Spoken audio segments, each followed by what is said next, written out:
મિત્ર, ખૂબ સરસ રચના મારા વાંચવામાં આવી, જે આપને વાંચી સંભળાવું છું. ડિયર, આ તો જસ્ટ વાત છે. નવી પેઢીના સંતાનોને વેકેશનમાં બહાર ફરવું વધારે ગમે છે. તેથી હવે તેઓ વેકેશનમાં મામાને ઘરે જવાની જીદ કરતા નથી.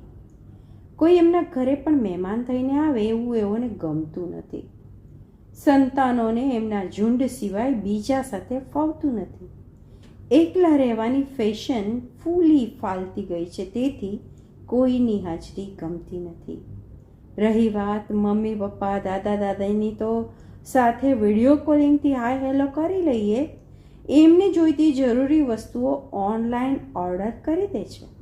હવે તો એમને પણ આદત પડી ગઈ છે, તેથી એકલતા કનડતી નથી, અને કનડતી હોય તો કહેવાની હિંમત નથી.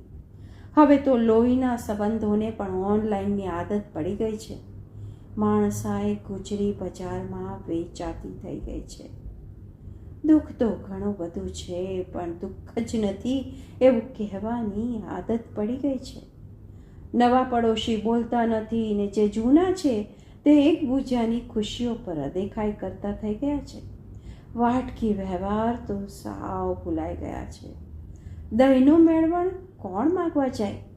દહીં જ ઓનલાઈન મંગાવતા થઈ ગયા છે. બધા જ પોતપોતાના ઘર પૂરતા જ મર્યાદિત જીવન જીવતા થઈ ગયા છે.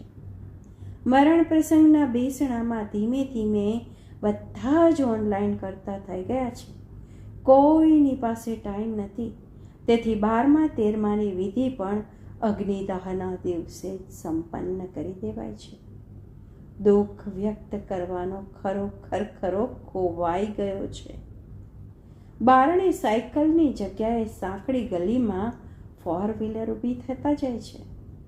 ખરેખર તો મોંઘવારી કોઈને જ નડતી નથી, અને જેને નડે છે એને સહન કરવાની આદત પડી ગઈ છે.